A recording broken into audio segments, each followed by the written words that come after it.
I've always been fascinated with hard work. Since the time I got hooked on becoming the next Kobe Bryant, at 14 years old, I was grinding my ass off. My daily life looked like this. 6 a.m. get up, 7:30 skill training, 9:30 hit the gym, 12:30 school to about 7, 7:30 team training, 9:30 second skill training, 11 p.m. get home. A total of 6 hours of hard training per day, and I forgot to mention I biked everywhere, so added 20 kilometers to that. But where did I get this crazy idea? Well, my role model at the time was Kobe Bryant, and his whole philosophy around getting better was doing more. More hours, more effort, more everything. And that's how I thought I would get in front of everybody else, by doing more volume. And I was right to an extent. That was also my first mistake, thinking a famous player knew how to develop a young kid with totally different circumstances, environment, body, personality, state of development, etc. He also didn't mention that they all use steroids and have the best trainers and like 10 other people looking over them, but not to dig at his own image.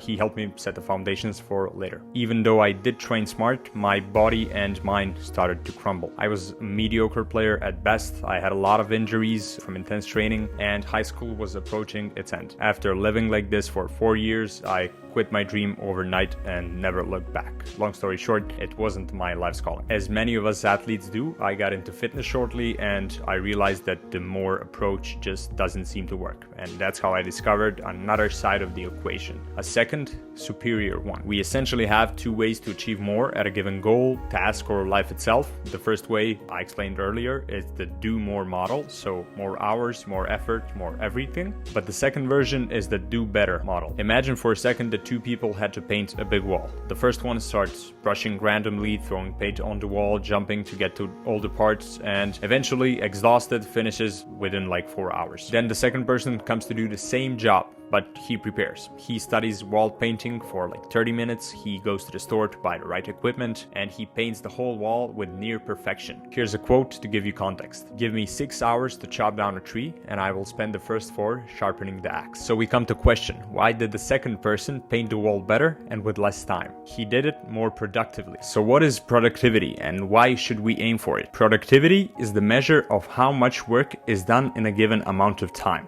It gives you a chance not only to outwork everybody else, but to outsmart them. Simply put, work less, achieve more. Think if you could work the same job as you do right now with less time, but the same amount of whatever you're getting as your compensation, would you do it? Of course you fucking would. It's a better deal. So now that we've established that there are two ways of achieving more and that the productivity one is a better deal, let's talk about how you can achieve more by being productive. I don't know how much you understand about productivity, but you're probably expecting me to tell you that there's an app solving this, but I can't lie to you. I'm also not going to tell you about habits, routines, and sticky notes. Well, not yet. We are going to do this the right way. Imagine that we're building a house on a beautiful beach, like a long one on the Atlantic coast. So we're working, and there comes a time where we have to build the foundation of that house. We dig in like a meter down and call it good. 6 months later, the house is finished, everything looks fantastic, and it's our dream come true. Then one night, a storm comes, as they're frequent on the Atlantic coast of Portugal. It's where I imagine my house. And of course, the waves are clashing. They're clashing closer to the house, and there's a lot of rain and other better elements, but you're warm inside. You're watching TV, the waves don't bother you, and you think you're weathering the storm. But suddenly the floor starts to move. Is this an illusion? Are you hallucinating? You didn't take any more medication than you used to. So what's up? The truth is that your house is plummeting into the ocean because of its shallow foundations. It gently slides down the cliff, leaving one side open and the other one swimming. Guess what? You were lazy in the beginning and you only dug up 1 meter of ground, so now you're in the ocean with no way of getting out. If you were to put in the work and dug deeper back then, the house would be rock solid. It's the same with productivity. If you build these foundations right now, you will be unshakable like a house with deep foundations, knowing that you can rely on yourself when it comes time to put in the work. There are 3 obstacles you will face once you start your productivity journey. I could have dug deeper into each one of these challenges, but to save you time, I will smush them all together, and if you need help with each one, just shoot me a message and I'll write about them. The first one is limiting beliefs. My definition of limiting beliefs is that limiting beliefs are deeply ingrained convictions about the world that restrict you from developing your full potential. Examples: if you think all men are liars, you'll never meet an honest one. If you always go all out, you'll be left with anxiety. If you think you're never gonna lose weight, you never will. These are the one you have to grab by the balls and kick the shit out of them. Interestingly, the balls you're about to hit are yours, and it's gonna hurt. So doing it yourself seems like a good deal to me. Where do limiting beliefs come from? According to my experience, those can come from 4 things. Ignorance, the Dunning-Kruger effect, aka not knowing shit but still talking like you do. Influences, upbringing, environment, friends, family. Experiences, so traumas and past failures, and the other section, so cognitive and neurological. So here's my philosophy on why they occur. Everybody has some assumptions, it's normal, but you have to reconcile with yourself that most people don't think. They're in what I would call a plane mode all the time. They don't get to be the pilot and they don't get the chance to take charge of their own lives. So their shortcut to thinking are limiting beliefs. They're not bad people, but deep down inside, they're not happy with where they are. Thinking about their life choices makes them anxious. So the best bet is to listen to their parents or friends and then copy paste so they can sound smart without actually thinking through and developing their own opinion. This also gives people what I call the middle ground, a stereotypical opinion that lowers their chance of being unlikable and gives them a better chance of fitting in. And you can find these people everywhere piled up in a group, often hating, like in the comments of social media. There was one good story Alex Hormozi told, and it was a few years back that a famous investor named Ray Dalio made a social media post talking about something related to business and finance. And guess what happened? People in the comments got so mad at him and started writing stuff like, who even is this guy? Who is Ray Dalio to talk about business? That man is business. But their ego couldn't hold them back and projected their limiting beliefs. It's like having a lion sitting in front of you and telling him he's not a cat. Anyways, here are some examples of limiting beliefs. Women should only be in the kitchen. How you do everything is how you do anything. You can't make money online, etc, etc. Now that you know what they are, where they come from, and what they look like, we'll go over how to get rid of them. The first thing is awareness. If you have limiting beliefs, there's a high chance that you don't even know that you have them, so the first step is to become aware. Noticing them is important because your mind won't let you be aware of something that it knows is wrong. It will drive you crazy until you fix it. Talk about putting pressure on yourself, and we know pressure makes diamonds. Ha, had to put a cheesy quote in there. You spot your limiting beliefs by looking at what gets a negative reaction out of you. So what did you hate in the comments last month? What makes your eyes roll back when you hear it? What can you not stand at all? Is it the 20-year-old billionaire living in Dubai flexing his dad's money? Is it the conspiracy theory guy telling you the earth is flat?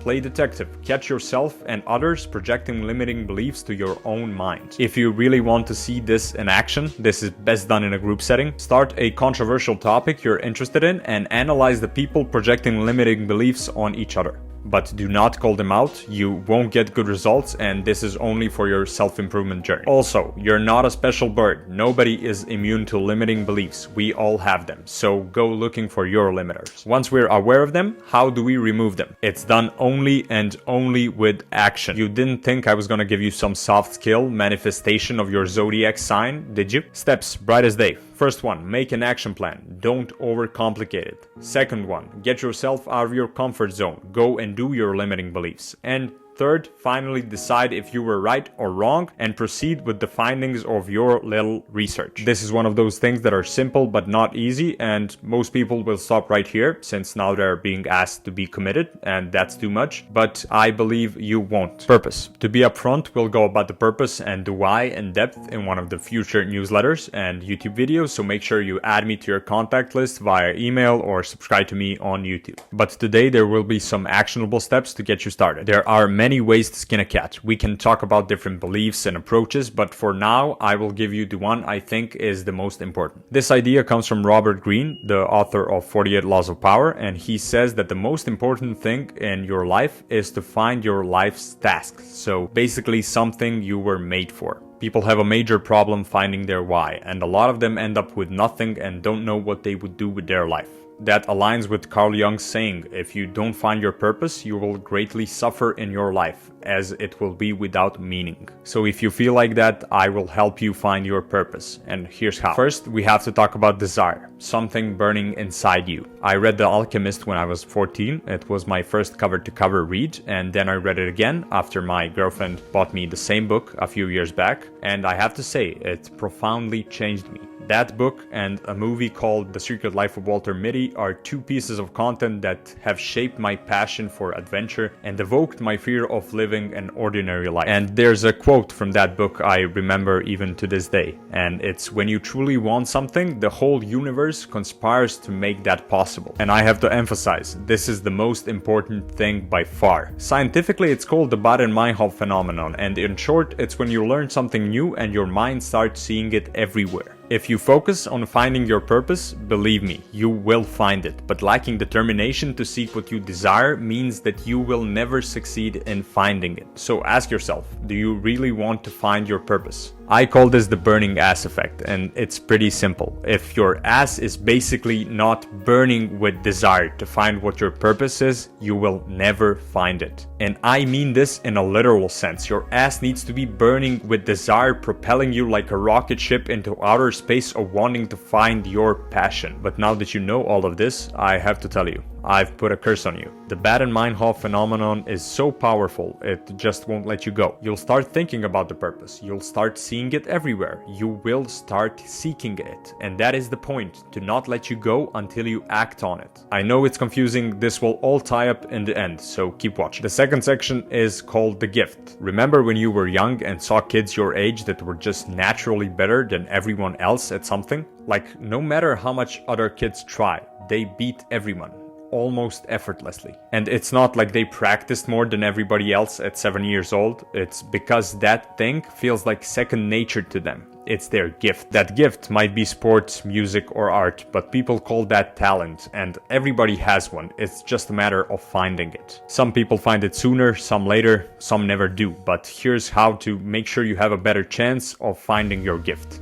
Ask yourself, what is the only thing you want to do when you're alone? What is the one thing you find yourself going out of your way to do almost every time? For me, it's creating content in many ways and forms. I've secretly done it since I was a child, talking about Beyblades and stuff. Yes, I'm proud. So to make content, I dedicate 3 to 4 hours a day for planning, writing, and filming. I cancel out any events like meetings and hangouts before 12 p.m. and I install and incorporate any technique possible to stop anybody from reaching me at that time. I'm ruthless with it. I treat creating content like a female bear defends its cubs, and you can Google that and see how it goes. My grandma broke her arm, and my dog is dying in a burning building.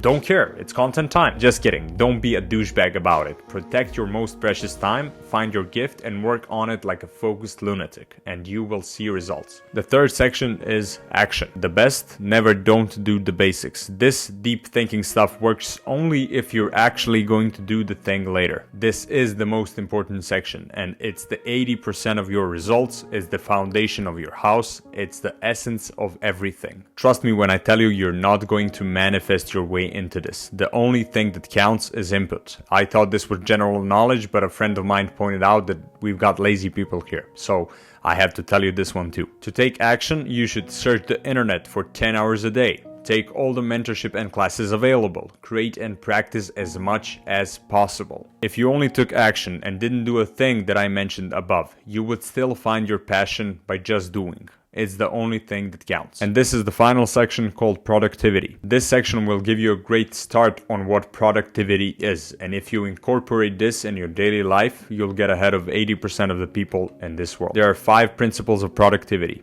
capture, clarify, organize, reflect, and engage. And just so you know, these principles are from the book Getting Things Done by David Allen, which is basically like a productivity Bible. So I don't want to waste more time and let's get rolling. The first principle is capture. And be honest, how many times did you forget what you wanted to do? How many times did you forget what you wanted to say? How many times did you forget something because you just didn't write it on a piece of paper? There's a saying in my first language, it goes, the smart write down, but the dumb try and remember. Simply put, our mind is for having ideas, not for remembering them. And one of the reasons why most people aren't productive and are overworked is because they're using their mind as a to-do list. They don't have any storage to put their thoughts, ideas, and responsibilities into, so they're constantly trying to remember what to do next. Therefore, they lack clarity. Why do you think I give you action steps, questions, and to-do lists? Because you need clarity. You have to know what to do next. It really doesn't matter where you write them down, but here's what I do. If I'm driving, I'll record a voice message. If it's a content idea, I'll put it in Notion. And if it's something I need to know to do, I just slap a sticky note on my monitor. And so on. So anytime I remember something, my default brain reaction is write this down, or this life-changing idea will pass you on. I like to be dramatic with it. And one more important tip, use it for all the things you need to do. I mean, all of them. Don't just write down your work-related stuff. You have to write down things like go shopping for groceries, respond to Alex, hug my mom. It greatly improves your chances of actually doing things and taking them seriously. And I know you wouldn't want to miss hugging your mom, so just write it down and do it. The second principle is clarify. Every clarification brings a new question. This is the idea that we want to clarify the things we capture almost immediately. So when you capture a new idea, you should write it down, transfer it into a new section to clarify things, and outline it and make action steps to do it. Imagine if you wrote down something like start going to a jiu-jitsu class. What does that mean? It means just maybe go. But when we arrive there, we'll figure out that we need a mouth guard, we need some slippers, we need the right clothes, or the graphs how we should behave.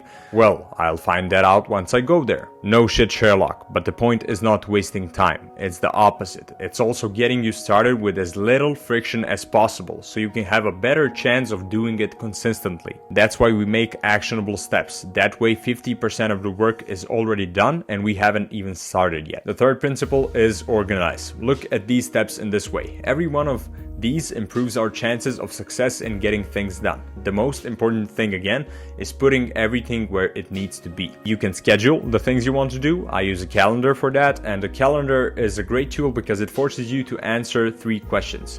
And it's when is this happening, or what is the deadline, where is this happening, and with whom is this happening. Once you answer these questions and schedule the thing in your calendar, you're basically 3 times more likely to do it. Bonus points if you have somebody to do it with, maybe like an expert, a trainer or something. It puts pressure on you to show up, plus it makes it more fun. The fourth principle is to engage. It's pretty simple. Just go do the thing. Don't overcomplicate it and make mistakes. It's the way you improve. And the fifth and final principle is to reflect on the things you did. Jordan Peterson says writing is formalized thinking, and I've got a history of not knowing how to express my thoughts and feelings regarding my view on life, and that is one of the reasons why I do this. Essentially, when you write, you organize your thoughts in a structured and clear way inside of your mind. When I heard Peterson talk about it, I had one of those aha moments, but I never acted on it until I watched one of Dan Koh's videos, and here we are. I think everybody should learn how to write. It helped me so much. People like Marcus Aurelius figured this out centuries ago when he wrote thoughts to himself for later reflection. People actually made a book out of it called Meditations with all of them combined. I think you should check it out. But back to reflection, I think there's no fancy way of going about it. Just reflect on the activities you do by writing them down into a section of reflection. An example would be a physical journal, a voice recorded mail, a note-taking app.